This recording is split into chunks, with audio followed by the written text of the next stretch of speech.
నమస్కారం. ఒక చోట ఒక హిందూ దేవాలయం ఉన్నది. దాని పక్కనే జైన దేవాలయం ఉన్నది. దాని పక్కనే బుద్ధుని యొక్క దేవాలయం ఉన్నది. అటుపక్క మసీదు ఉన్నది.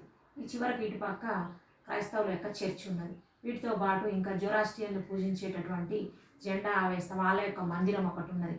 తర్వాత ఆ చివరన ఇంకోటి గురు గ్రంథ సాహిబ్ అంటే వాళ్ళు సిక్కులు పూజించేటటువంటి వాళ్ళకు సంబంధించినటువంటి దేవాలయం కూడా ఉన్నది.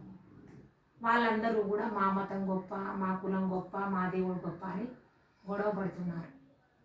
అప్పుడు నాలాంటి వాళ్ళు ఎవరు కొంతమంది ఏం చేశారంటే ప్రతి మతం నుంచి కూడా ఒక మనిషిని తీసుకొచ్చి ఒక చీకటి గదిలో బంధించారు. ఆ చీకటి గదిలో వెలుతురు లేదు, ఆమ్లజని శాతం తక్కువగా ఉన్నది, ఆహారం లేదు, నీరు లేదు.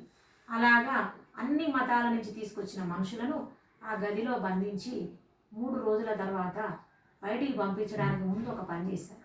అదేంటంటే ఈ అన్ని దేవుళ్ళ గుడి పక్కన ఒక చిన్నపాటి సత్రం పెట్టారు.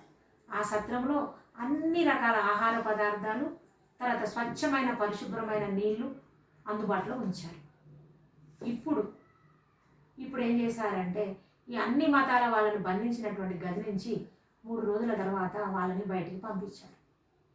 అప్పుడు ఆ మనుషులందరూ వాళ్ళ యొక్క దేవాలయాలకు వెళ్ళి దేవుళ్ళను ప్రార్థిస్తారా, లేక ఆహారం నీళ్ళు దొరికితే చాలు బతుకుంటే బలుసాకు తింటాం అనుకుంటారా?